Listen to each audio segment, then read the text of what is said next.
Well, welcome everybody. Welcome to 2022 and the Public Practice Accountants Club on Clubhouse, where public practitioner, thought leaders, industry specialists and accountants just like you discuss hot topics in public practice and how they go about navigating the public practice landscape. Fundamentally, public practice has the same principles, dynamics, and challenges no matter where we are in the world. We might have some different tax seasons, busy periods, and legislation, but at the core, we are very much the same. So, our room this morning, a really good way to kick off the new year: goal setting for success, an accountant's guide to conquering 2022. Now, I already know the people in the room with us this morning on Clubhouse, but if there's anyone out there watching us as well, my name is Linda Steffens. I am an accountant and author and an introvert, and I've been hanging around public practice now for just on 30 years. And over that time, I've owned a couple of my own accounting businesses and been a practice manager for many years. But what I do now is that I help accountants and accounting teams transform their businesses specifically by integrating advisory services alongside their compliance. So that's the work I'm doing now, and I absolutely love it, and very grateful that I get to do that every single day. So my co-host, I've got a new co-host this morning. So I would like to welcome Scott Kay from IP Accounting. Good morning, Scott, and thank you for coming on board this morning. Thanks, Linda. Thanks for having me. I'm excited. No worries. Talk about it. I love and hate. Yeah, sure. I started straight out of school working for an accounting practice in this year, and 20 years later almost, I've worked for a mid-tier for 10 years, worked for a few other firms, and started my own business, and have been doing that full time for the last 5.5 years. And I've had the blessing of having 2 clients for just over 10 years at different periods of my life. Love it. They followed you along. They often do that. We find very loyal clients in our profession or in our careers, and no, that's very nice. Good on you.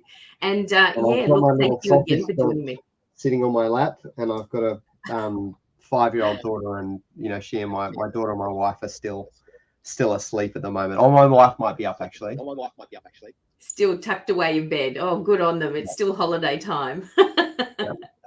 Perfect. All right. So just a reminder before we kick off our discussion, we are a CPA discussion group, by the way. So you can claim your CPD points for joining in and listening to us. A reminder that before we kick off any conversations, that our intention is always to be positive, supportive and collaborative as we come together in support of our amazing industry, no matter where we are in the world. All right, goal setting for success, an accountant's guide to conquering 2022. It's that wonderful time of year where we're reflecting, making plans, perhaps setting some goals for success in the year ahead. But stop. All goals are not created equal. So like a ship without a destination, if you have no goals, you'll end up drifting aimlessly along. So, and of course, there's that wonderful saying that a goal without a plan is just a wish. So we're going to have a look at why both of us might think goal setting is important, how we might go about it. It's going to be an interesting discussion this morning, and some specific goals perhaps for accountants in public practice. So just remember, if you are in the on Clubhouse listening through there, that you can network around there, click on people's profiles, and of course we would love it if you wanted to come and ask us a question at any time during the discussion. All you need to do is to hit on the little hand icon at the bottom of your phone screen, and we'll invite you up to chat to us. Okay, so goal setting. Now, this is an interesting topic for you, Scott, because I know you said yesterday you hate goals. Tell me about hating goals. It's just, I really, there's a particular methodology of doing it that I can see in your notes, and I hate that. And I hate the thought process of getting something. I'm going to jump in and do it. Okay. I pretty much have inattentive ADHD. I want to get in. I want to do it. I love doing things I love doing. I hate doing things that I don't like doing are enormous effort. So I've kind of built my own structures to try to reach my goals in my own way. Great. So you've still got your own way. So it's like, you're a little bit adverse to perhaps the traditional goal setting. That's great, actually, because we'll have two different viewpoints to goal setting, because, it's all about just discussing this. And of course, we'd love to hear from anybody that's in the room as well about how you set goals. Just because I set them a certain way or recommend setting them a certain way doesn't mean that we have to follow that path. So keen to have all that input there from you, Scott. That'd be great. All right. So look, let's start with the importance of goal setting. Would you say though, Scott, that it is important to have some goals, even the way you go around it? Like, it's thinking about what you want to achieve and sort of aiming at something, even if it's a short-term thing. Definitely. Deadlines make things happen. And nothing you've done in your life, you haven't thought about it first. That's true. I suppose if you reflect on that is true. You do think about it. It's whether you put anything formal in place or any type of structure around that, whether you try and trick yourself into thinking that I'm not really trying to get a goal. There's a little bit of that, however you work or how your mind works, I think. So, yeah. So okay. I'm disappointed with the goals I haven't achieved. Okay. It's naturally to have a negative thing and think about the things you haven't, the goals you haven't achieved, and forget about all the stuff that you wanted to do and you didn't succeed in doing. Yeah, that's exactly right. Look, I do, as a coach, I do feel that goals are very important, and putting some structure around them. And look, structure that works for you. Look, like I said, it doesn't, not every way works for everybody. But it is that old adage that, if you aim for the stars, you'll land on the moon. And I know with myself, I probably would have said 5 years ago, Scott, that I hate goals too. I'd be right in where you are. And it's only through my coaching experience now that I've looked at the processes around setting goals and realized that it does actually work for me. I may not achieve that big goal that I set, but I've certainly gotten further than probably if I was left to my own devices.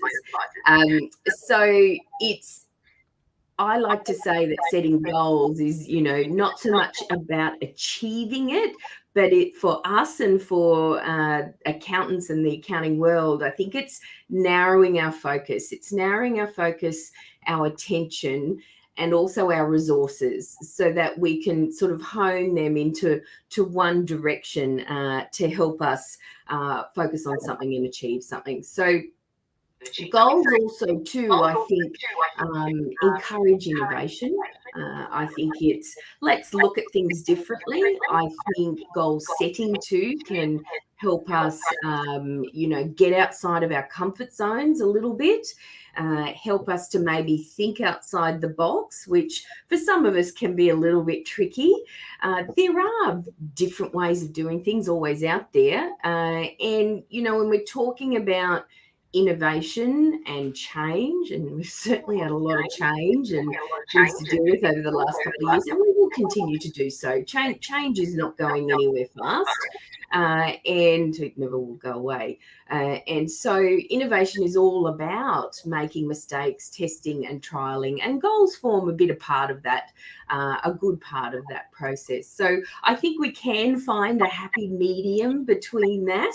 And, sometimes I think because of the way we've got a fair amount of perfectionism in what we do when we're accountants, we don't like to really try for things sometimes that we know we can't get. That can put us off, because we like to do very well at whatever we set ourselves to do. So sometimes I don't think we can make our goals quite hard enough, so that we have to stretch for them and really put some effort in. So yeah, I think there's a few things around why goals are important. And if anybody out there has some comments or some discussion around why goals are important for them, we'd love to hear it. Scott, did you have anything to add about the importance of goals, maybe? So for me, it's more about getting started. Yeah, because once you get started doing something, you're then I'm likely to continue doing it. So, okay. For 20 years, I've wanted to be able to learn. I've wanted to learn to read music. I can play music by ear, and so last year, Kerry's coming up as a speaker. Invite to speak. So yeah, last year I decided to have piano lessons, which I haven't had. I had a couple of years of piano lessons when I was 6 years old. So simply by doing that, and it was really hard the first few weeks. My first song I was playing was "Somewhere Over the Rainbow," the Wizard of Oz song. Yeah, love it. And so yeah, but the more I've done it, and so now it's been 9 months. At the 6 month point, I'd achieved my goal. I could read music reasonably well, and I thought, do I continue doing the lessons? And I have, because time is at a premium with it being having a child, 5-year-old. What we do, yes. But I thought, no, I'm going to keep doing this because even though I've achieved my goal, there is still gains that will happen by just having the dedicated time to do it. And I also think that the teacher's not doing that much that I couldn't do myself. So I could just do it myself and not pay for the lessons. But I'm not going to do it myself. No, well, that's where that accountability goes into it, doesn't it? Exactly. It's left to our own devices. We don't always follow perhaps the path that we best intentioned for ourselves. Good morning, Kerry, and Happy New Year to you. Happy New Year to you too. I wanted to follow on your comments about the importance of goal setting and things like that. I'm a very big believer in the fact that setting that goal puts a picture in your mind, visualizes it, helps you to feel it. Yes. And your mind doesn't acknowledge the negatives. So if you're putting a positive picture in your mind, that's what it's going to go out after you achieve. Perfect. Yes, very good point. The power of our mind in this process. Yes, yeah. So you don't say stop smoking, or don't be afraid. You go. You visualize you not smoking. Yeah. Or what your life looks like not smoking, or the benefits that you might have. Yeah, that's a very good point, Kerry. Thank you. And you are right. Our brains are very, very powerful, and I don't know what's that percentage that we only use, really comprehend 4% of what's around us or whatever, and so I do think that we are very logical, pragmatic type people, and it sets us perfectly up to do what we do. But I think we can underestimate sometimes those things that feel a bit fluffy to us, like visualization, like setting goals, like, a whole lot of these things, because our brain power just starts to take over for us. So yeah, thanks, Kerry. Have you sat down and looked at some goals already this year? Is that where you're up to? Yes, I think COVID and everything else and lockdown and things has made that very difficult for me to visualise it, and so I had to visualise it, and so I had to struggle with it the last 2 years. A couple of years ago, I did my very first full-on vision board. Oh, right. I've kept it because I achieved just about everything on it. I'm blown away. Well done. Well done. So I did a meeting with my team on Monday where we set what I want my focus to be. I haven't actually set the goals because we're going into a retreat day. I wanted it to come out of there. But I wanted my team thinking about what those goals were so that they can help you do it. So they can see it as well. Yes, so absolutely. We're all on the same path. That's so important, and we can actually let's talk about that now since you brought that up, because that's sort of coming into how do we go about it, and that it's not, if you do have team members around you, or even someone that can help you stay accountable. I think the how to do it is really about saying it out loud, committing it, sending it out to wherever the universe, whatever you want to call that. But when you say something out loud, it becomes very real to you. So I know, again, that integrity is a very important thing to me, and I'm sure it is to most people that are listening in this morning. Same thing. Once you say it out loud, it's like, oh my goodness, I've said that now. Now I've got to go out and do it. So that's a little trick, I think, for us. I think we like to hide behind a few things and think, yeah, I've got it. I'll keep it in my head. I know what I want to do. But until you actually say it out loud in front of some other people, make it public, that'll make all the difference as well. Writing it down, making it visual. So, Kyelie, you talked about vision boards, even just having the list of goals or whatever you want to achieve somewhere where you can see it or somewhere where your team can see it, really important. So you don't have to do this all alone either. I think that's, a really cool thing is that you've got other people around you that can help and help to visualize that. So, Kyelie, you've definitely got your team involved. Yeah, and that was sort of just communicating to them what you thought you wanted to achieve and asking them what they thought. Yeah, I did a little bit differently. I used that free mind mapping program. Very simple. Just start in the middle and just kept adding ideas of where I wanted to be, and then adding a little detail to it so they knew what it meant. What it meant. And we'll unpack it as we go.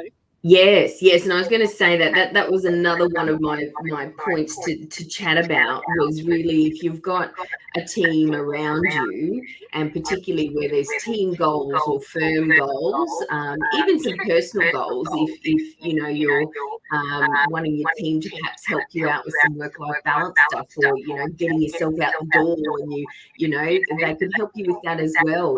You don't have to do this all on your own, and I think also to the power, you're talking about going into a day or a half day or something where you'll actually discuss goals, Kyelie. Involving other people in setting goals is very important, wouldn't you say? Oh, absolutely. And so my goals are just concepts at the moment. I haven't turned them into SMART goals, so to speak, so they're not specific, measurable, etc. Yeah. I want you to take part in that so that they're only as much as I am.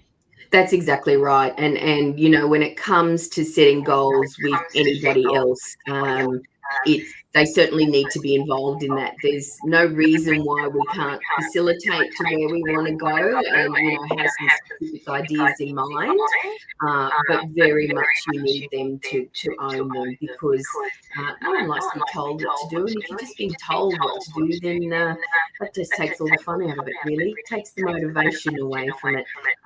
So, Scott, do you have anybody around that helps keep you accountable or set your goals, your wife, your team, anybody around you?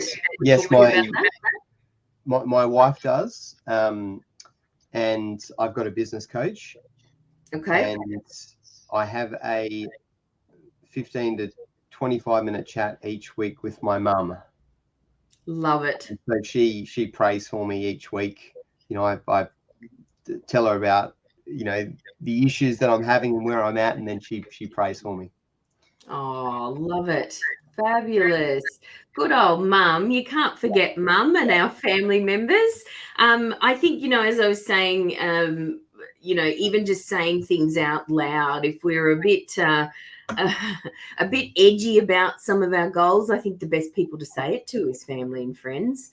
If you don't feel like you want to say sort of business goals or things to anybody else, perhaps you don't have a team. Your closest family members and the friends that you get on very well with are really good people to help keep you accountable, and just saying it out loud. And I don't think you have to share the goal. I've heard it both ways, that it can be better if you share it, and also that it's fine not to share it. And you just wait till you don't try to experience it before you've done it, because your mind believes things. The mind believes what it has said. Yes. But definitely what Kyelie was talking about, the subconscious element or the spiritual element, there's a lot of that in there. So even just writing it down is awesome. And whether that is like a moonshot goal, which I heard as a expression of a goal that is like walking on the moon, that it seems impossible. Setting one of those sort of goals, and then even working backwards off that. Yeah. Setting these crazy, scary, big, hairy, audacious goals. Exactly. Yes, I've seen that term too, Scott, moonshot, and you just said that it lines very much. I'm sure a lot of people have heard that acronym, Big Hairy Audacious Goal, the BHAG.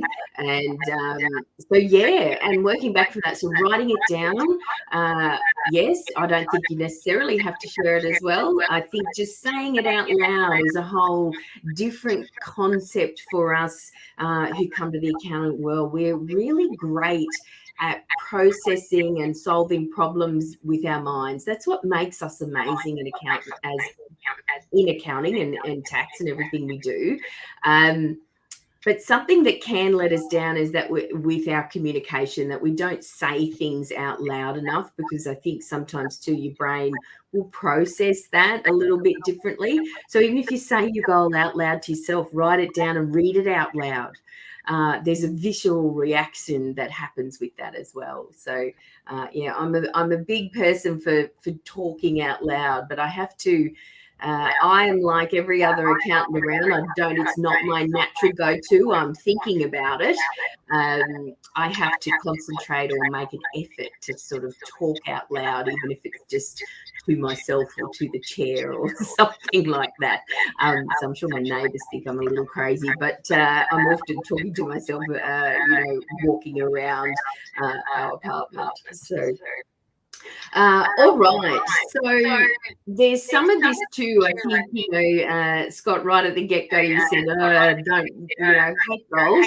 And so I think if we just break down a little bit with what I've learned about accountants over probably the last 15 years since I've been looking at profiles in accounting and how we go about things, does come about from our, perfectionism. I think when we're setting goals, we've got to sort of check our perfectionism a little bit at the door there to allow us to stretch and to try for some things, because a lot of these, like you said, Scott, that moonshot goal, something that seems impossible, we may never, get to, but it's something you can always move towards, or it narrows that focus of your attention again.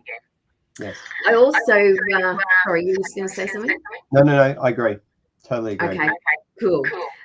Kerry, welcome to chime in anytime as well. And anybody else that wants to pop up on the stage and have a chat with us around setting goals.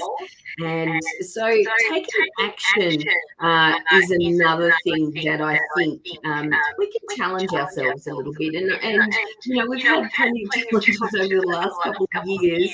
And this is the time when we get time of the year when we get a bit excited. It's like, okay, well, what are we going to do?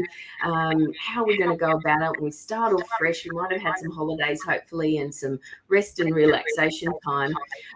So taking action is sometimes, or a lot of the time, not our go-to mode of operation. It's certainly not our go-to mode of communication often that I find for people attracted to the accounting industry. So we're a very supportive bunch, and again, is exactly why we're perfect for what we do.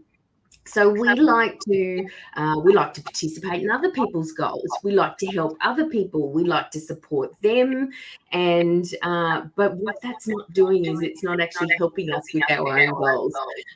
So there's a little bit of challenging yourself there about taking some action. And Scott, you mentioned before for you it was about starting.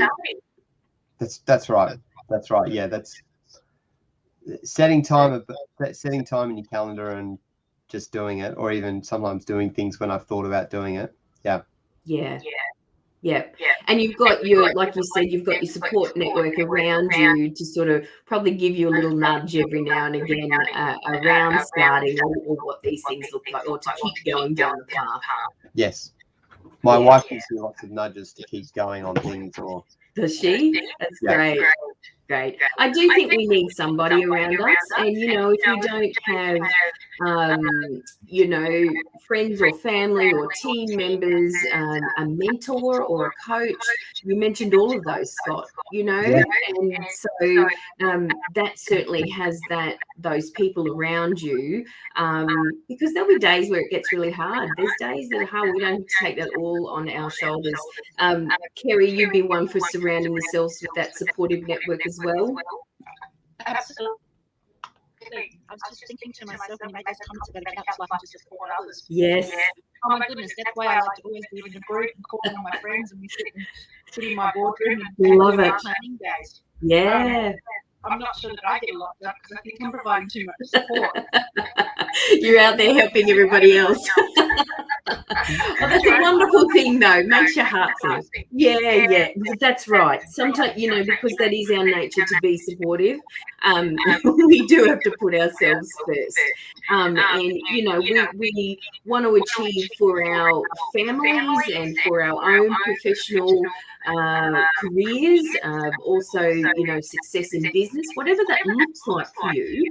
You know, we do need to put ourselves first sometimes and take some action. But just remember, it's for the most part not our go-to.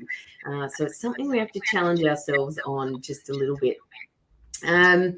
So there's been both Scott and Kerry, you've mentioned some stuff around setting some time aside to think.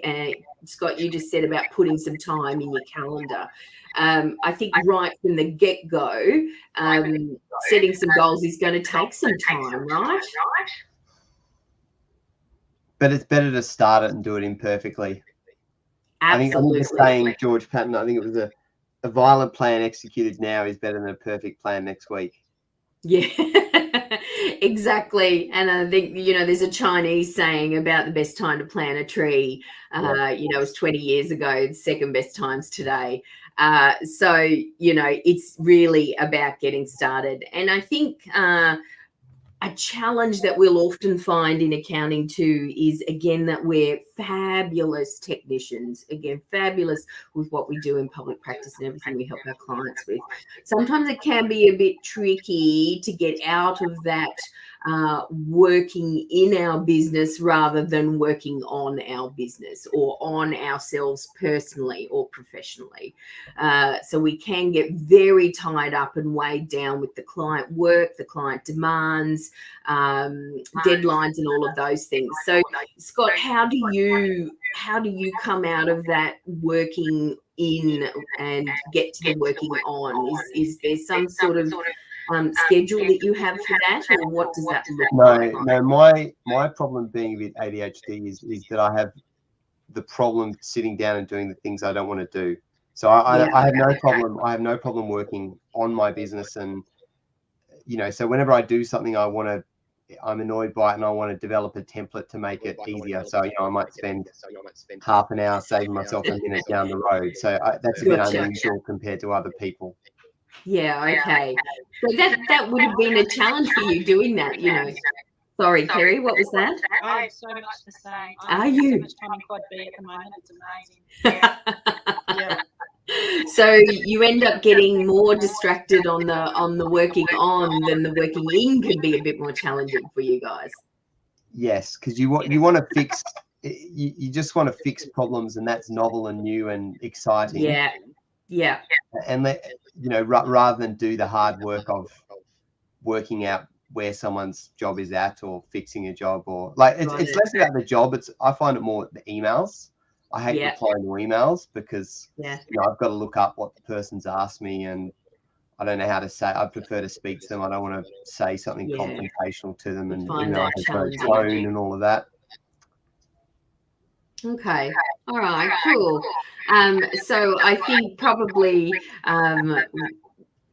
a lot of accountants also, probably are flipped the other way a little bit more. It's easier to work in from that technical perspective rather than the working on. So that might be something everybody wants to think about. But maybe, you're also great in going off and doing those templates and things and fixing up something and not getting the work done. So it can be either way. So we're going to find that happy medium and that healthy balance between the two. Scott or Kerry, do you run to a schedule or time in your calendar or something like that? I'm interested I have in to block out in my calendar. That doesn't mean to say that's when I do it. Right. Okay. But it's there alerting you going, I need to do something about that. Absolutely. Yeah. Okay. Scott, how about you? that works best. That works best for me, putting it in my calendar. Okay. Obviously, there's a number of things that don't get in the calendar, and they should. Mm-hmm. So There's only so much room in the calendar, isn't there? yes, but calendar also could have a more general thing like do email or do phone calls, or it doesn't have to be a specific job when you're doing multiple things a day. Yeah. But I find if the time's not allocated, I jump back into email, and that's a You can stay hole. buried in there all day.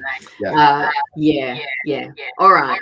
So if we're thinking about goals, setting some goals, we know that we want to check our perfectionism or at the door a little bit to be ready to sort of step outside your comfort zone a little bit. Set something that's a stretch, maybe it's not necessarily a moonshot goal or a BHAG, but it might be something that you need to stretch for.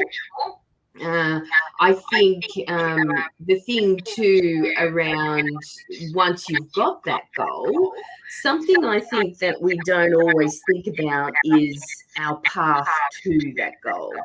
And so sometimes the goal can just seem insurmountable or too big, or you think, no, I can do that. And next thing you find yourself 5 months into 6 months of where you want to achieve that goal, and you really know closer. So I think it's about, for me, is about breaking things down into small, manageable pieces. And I know this makes you cringe a little bit, Scott, but the goals, smart goals. No, I like the methodology. I find it hard. So let's you say find it hard. Let's say your goal is to buy a house. Yes. You might not find, you might find the right house within a week of looking, and you don't know it's the right one because you haven't looked at enough, or it might take you a ridiculous amount of time. In December we sold a unit and we're planning to buy a house to live in. And we kept the loans open.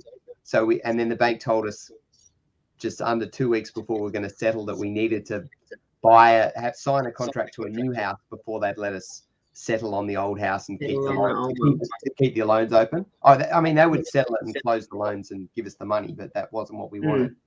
So we found a house we got our buyer's agent, and she that night she had some options for us, including one she already had passed up for someone else, and we bought that house. And so, when you really need to do something, you can do it. Yes. But in terms of normally buying a house, your goal might simply to spend half an hour researching houses each week, or to look at 2 open homes each week. And those so you're saying those 2 steps have nothing to do with the actual goal of buying a house. But if you continue working on if you continue working on the thing, you're gonna at least have something. Absolutely. And I think what you're talking about there is to be flexible. Like, just because you put a plan in place doesn't mean you have to stick with exactly that. If there's some opportunity that comes, then take it. Again, I think that's something that comes a lot from I see, and again, perfectly set up for accounting, we tend to have low risk profiles. And what low risk profiles mean is that we do, we'll often put a plan in place and just follow that plan. We don't often deviate from that. So there's a little bit around that as well, that if an opportunity comes up, be flexible about it, which is exactly what you were just saying there, Scott. So everybody has mostly heard of SMART goals. And if you haven't, just go look them up. There's plenty of stuff on Google around SMART goals. But SMART is an acronym: specific, measurable, achievable, relevant, time-based is the last one. Okay, so it spells out SMART. So look, I think all of those steps, they're quite good to go through. I think if I put this into the context of what I know again about the accounting profile, how we go about things, the things that we find most challenging, that first one with being specific. I don't think that sometimes we can get quite specific enough about our goals and to break them down into some practical, pragmatic and manageable pieces, and then actually get a plan to how you're going to achieve them step by step, because then you can have also little wins along the way. It's like, okay, I got here. All right, what's the next step and what's the next step? So being specific, just going off and creating this great big goal and I'm going to triple my turnover this year. Okay, but how are we going to do that? What does that look like? So I've just come out of a couple solid days of goal setting, if you want to call that, with my clients, and we looked at that. We sort of sat down and went, what would you like to achieve over the next 6 months? Came up with that, and then my question to them always is, okay, well, what do we have to do to make that happen? And then that's what we sat down and worked on. And I'm sure, Kyelie, that's probably what you'll go through with your team as you're working out goals with them. Absolutely. Yeah. Okay. Is there anything extra you wanted to add about being specific? Just about the SMART goals, we've got specific, measurable. Yes. Achievable and relevant. I think that's going to happen anyway. And then we've got time-based. So if you focus on making a goal that is measurable and time-based, I think that everything else will fall into line. Fall into place. Yeah. Once it's measurable and time-based, then you can break it down into the specifics of what time. And I think mostly with any goal, if you devote time to it, if you do time and action to it, you are going to probably make mistakes, but learn about it so you can adjust. I agree.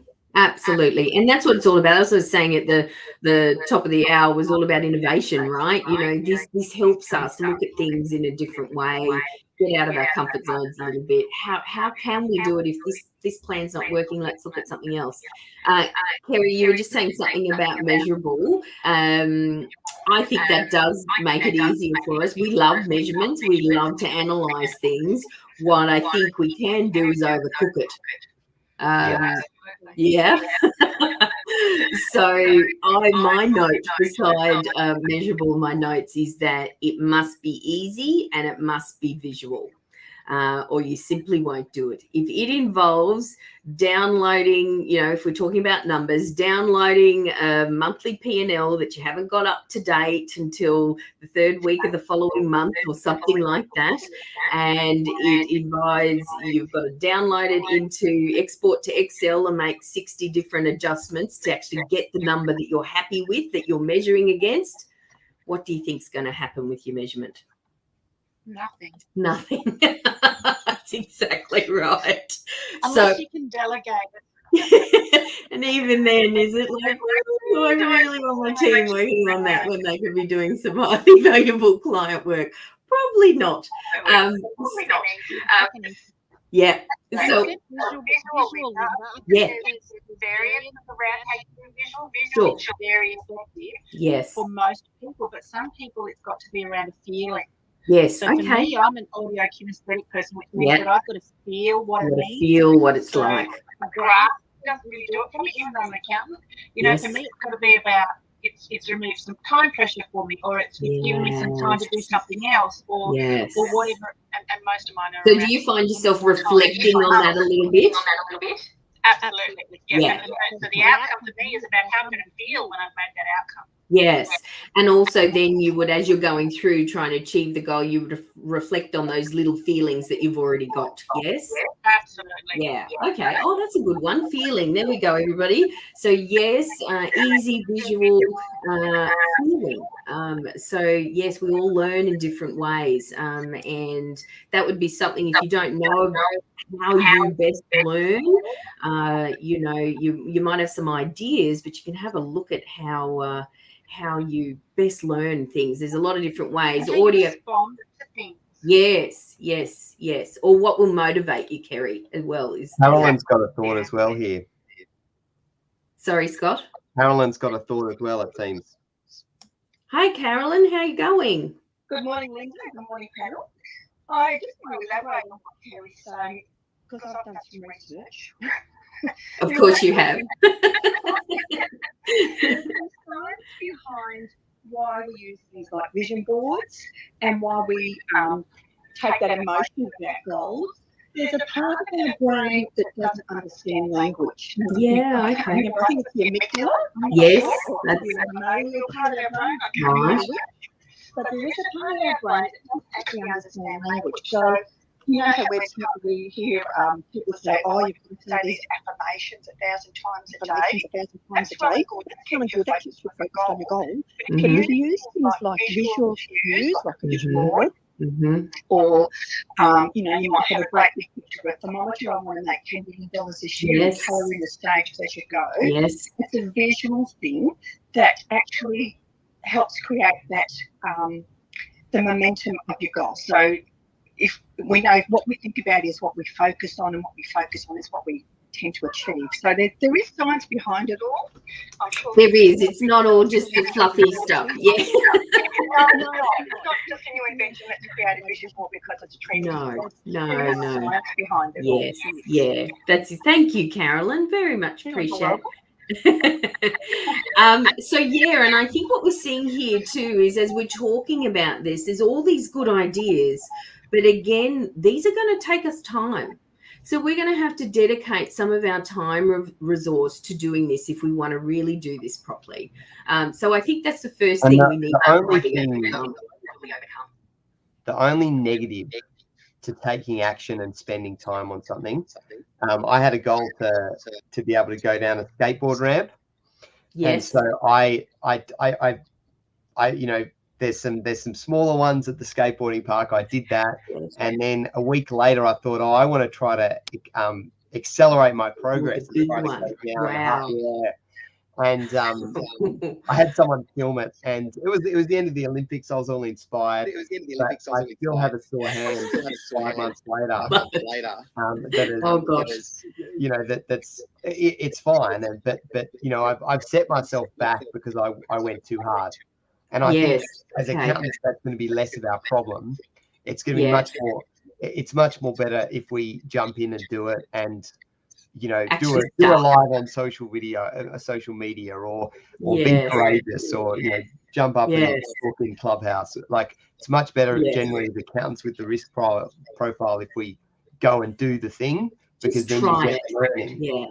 They had I think there was a class of making pottery, and they said to half the class, your goal is to make one clay pot and make that the best clay pot, and the other one, they said, your goal is just to make 100 clay pot, you know, as many as possible. It's the quantity. It doesn't matter what they look like. But the quantity ones won every time of the best looking clay pot, because they in the practice, of course, you learn how to. They got way better than all of the theory of thinking, how do we do this properly, and over analyzing it. And so all of the successful people that you know, so many successful people that have successful businesses or social media followings or whatever it is, they started off badly And yes, and they've done it. No one remembers that, or you could probably go back through YouTube and see someone's first videos, but yes, it doesn't I matter. look at mine and go, oh my goodness, yes. That's exactly right. So what you're saying there, it's just about starting and that consistent effort, and you will get better. First one might be a massive fail. That's okay. Keep going, is what you're telling us there, Scott. And maybe perhaps don't go off the big skate ramp too early. That's right. Just the continued small steps towards your goal will eventually get the big, you will eventually get the big thing that you're after if you take small specific action and be courageous. Yeah, great. Okay, so specific, measurable, making it visual, feeling, making it easy, achievable. I think that's I don't think that's the hard one for us either. I think we tend to be a little bit on the little undercook that one. Relevant, yeah, I think relevant sort of sorts itself out as well, particularly with how accountants think about what they do and how they go about things. Time-based. Let's spend a little bit of time on time base. Is there a perfect time? How long should we say we should set goals for? Any ideas, Scott? What's a perfect time for you, or do you think about this when you're sort of putting a goal in place? I think there's a natural business rhythm, and I can see your notes, and I totally agree with what you've written, 100%. Yeah, I think we've got to put some sort of limit on it. I think, again, if we just let ourselves go, sometime in the future I'm going to do this, it doesn't help us narrow our focus, narrow our resources, apply our resources to things. So the longer the time period of the goal, the longer it is until you can get to a month or a day before and you go, I haven't done this. Yes, that's exactly right. Too big to start you doing get to the start date, which is the day before. That's it. And I think you can set a time goal, but that's where it just links back very much to that first, to the S in SMART, about being specific. What are the specific steps that I actually need to get to this big goal, and when do they need to be done? So you might have time limits around 3 months, 6 months, 12 months, but it's really about when are you going to start to take some action on these. Am I going to take action today, in the next 24 hours, this week, or am I going to do something this month? So I think you've got to think about it in that perspective, and make sure that you've got some of those time-based things around those specific manageable pieces that you've hopefully broken your goal down into. There is, what I would call a Goldilocks time frame for goals, and that's the good old 90 days. So that works out very well from setting a goal to coming through to achieving it. 90 days is the time frame that, like you were just saying, Scott, it's really around that natural business rhythm. Kerry, what do you do around time-based with regard to goals? And I mean, everyone's different. Some of the bigger goals might take longer. There might be some smaller stuff that let's do that this week, right? Yeah. Yes. But I think also once you set a goal of that end goal of what it is you're trying to achieve, there's always some little steps along the way as well. So each one of those becomes an individual goal. If B can't happen until A happens, if you're planning A to happen by February, let's say, and it doesn't happen, then you've got to shift your B goal accordingly. And so I think it's about becoming really, really clear about what those steps are and which ones are interrelated with each other. Yeah. Yeah, I agree. So whatever's dependent on one thing can, and particularly too, if somebody else is maybe needing to do another part of the goal, it might not be you. You might be holding somebody else up. That's similar concept when we're thinking about workflows. You don't want to have bottlenecks. So Linda, did you? Kerry, keep going. Did you say how long the goal is meant to be for, the business goal? Did you say the period of it? I missed it. I don't, preferably I don't, because I get I always expect what I can achieve. Yes. There's a great saying that my coach goes with, which is we completely underestimate what we can achieve we overestimate what we can achieve in 1 year, but underestimate what we can achieve in 10. Yes. So me, it's always about making sure that there's momentum is happening. Yes. So no goal is ever just one action that you've got to get done and then you've achieved that goal. But if you break it down into multiple steps and things like that, so that you can start to see that they're all happening, there you start. You know, Yeah. that moonshot, there you start. And so as long as you're putting in those starts, if the moonshot keeps moving, that's fine, as long as you're hitting each of those individual goals. And so I get guided by the progress on those things. Yeah. Okay, cool. Thanks, Kerry. So let's talk about, we're getting close to, we've only got 10 minutes. Gosh, time flies. So thinking about perhaps some specific goals for accounting, you know, if we're thinking about what we might want to do with regard to our firms or our businesses, or if we're an employee, what we might want to do within our roles. What might be some specific things that accountants want to achieve? I certainly, you know, for me, it's very much that we actually need to know our own numbers and to walk our talk, you know, and I think when I see, am liaising with and talking with a lot of accountants that want to transition into doing some more advisory services. But the biggest thing with that is then often they don't know their own numbers. They're not looking at their own numbers monthly. They're just sort of letting that go. And, you know, it'll be okay. But when we get into this other area of work, if that's something you're interested in, knowing your own numbers and walking your talk is super important. So I would say there's a fair amount of goals that, you know, might be specific to accounting that relate around numbers. Yeah, of course, they relate around numbers. So things like, you know, is there a turnover goal? And I think we can also get a little bit hung up on financial years and have to do something for a financial year. There's no reason we can't break that down into a monthly turnover target, a quarterly turnover target, which then obviously leads to something.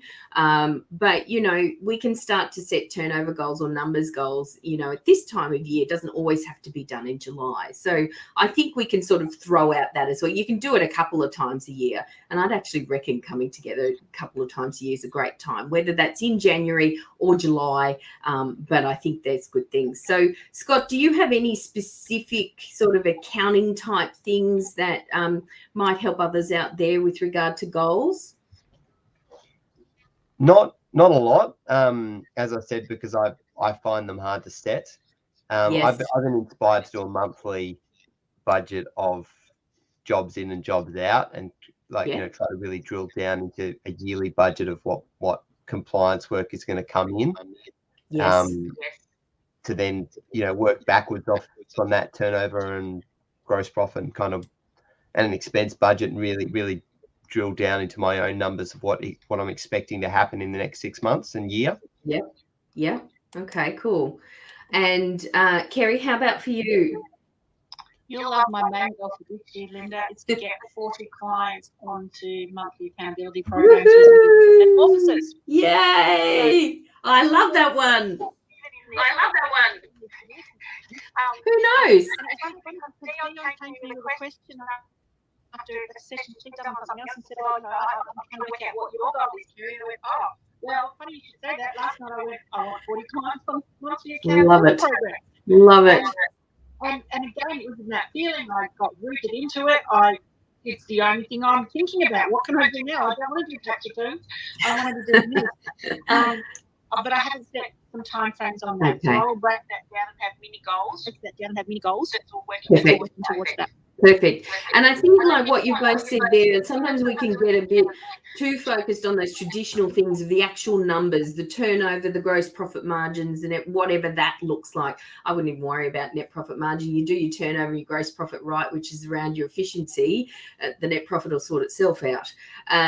So but there's all these lead type things that will feed into that. And that's, I'd love to hear that, you know, Scott and Kerry, they're the things that you're actually focusing on. So how much work am I getting in and getting out in a month for you, Scott? Kerry, dialing up, you know, different services for clients and you know, making, putting some resources behind doing that. It might be for others. New clients is another good one. We don't want to forget our existing clients because they're very important, but new clients is one thing you may want to track and look at. New work, so not forgetting the existing clients. It might be different type of work with the clients that you already have. There might be things that your clients have been asking for. So perhaps a certain number of clients doing new work, or perhaps you've offered some different work to existing clients, a certain number of them. That could start to form part of your goals. Work-life balance or work-life flow. I don't think there's really ever a balance. So I think there's a flow. So for you or your team members, I had somebody I was talking to this week wanted to, from July, wanted to go to a 9-day fortnight. It's like, okay, that's cool. How do we make that happen? At the moment, that can't happen because he's a significant member of a team and of a firm.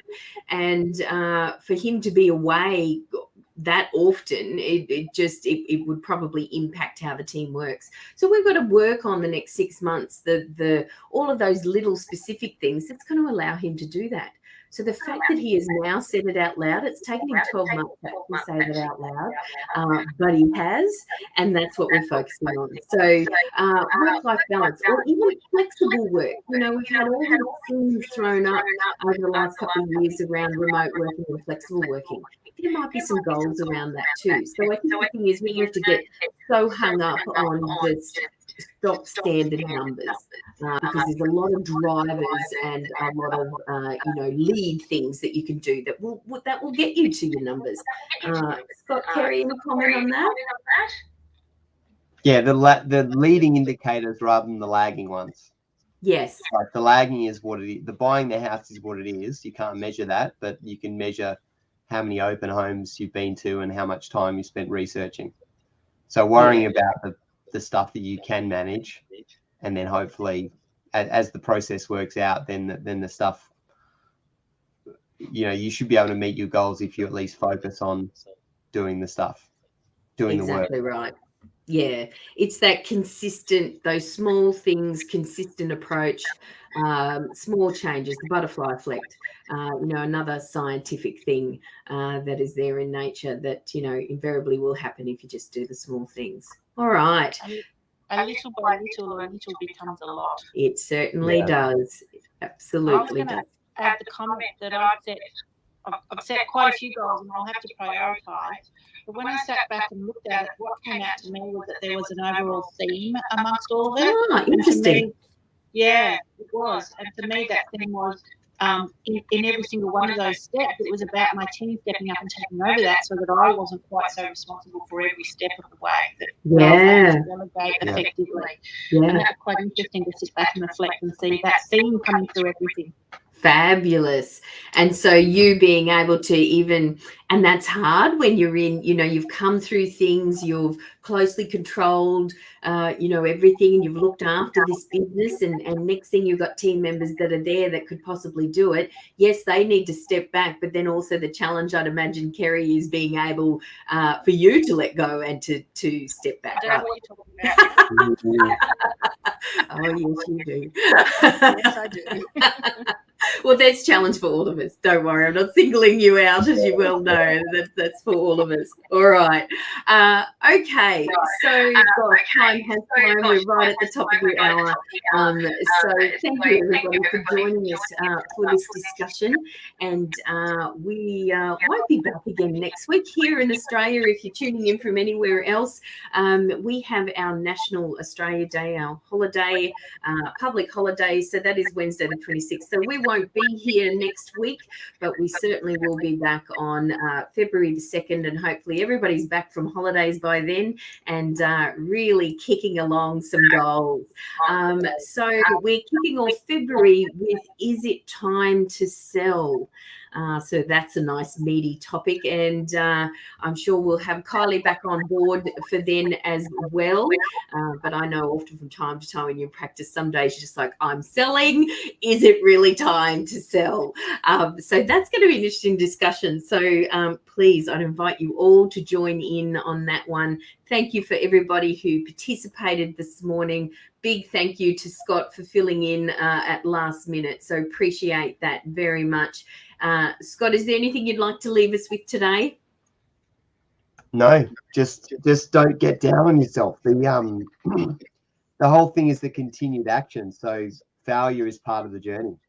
That's exactly. I love that. Failure is part of the journey. Yeah, perfect. Kerry, how about yourself? Do it. Just do it. Yeah, get it there and you know, give it a not go. Perfect the first time, but the next year it could be.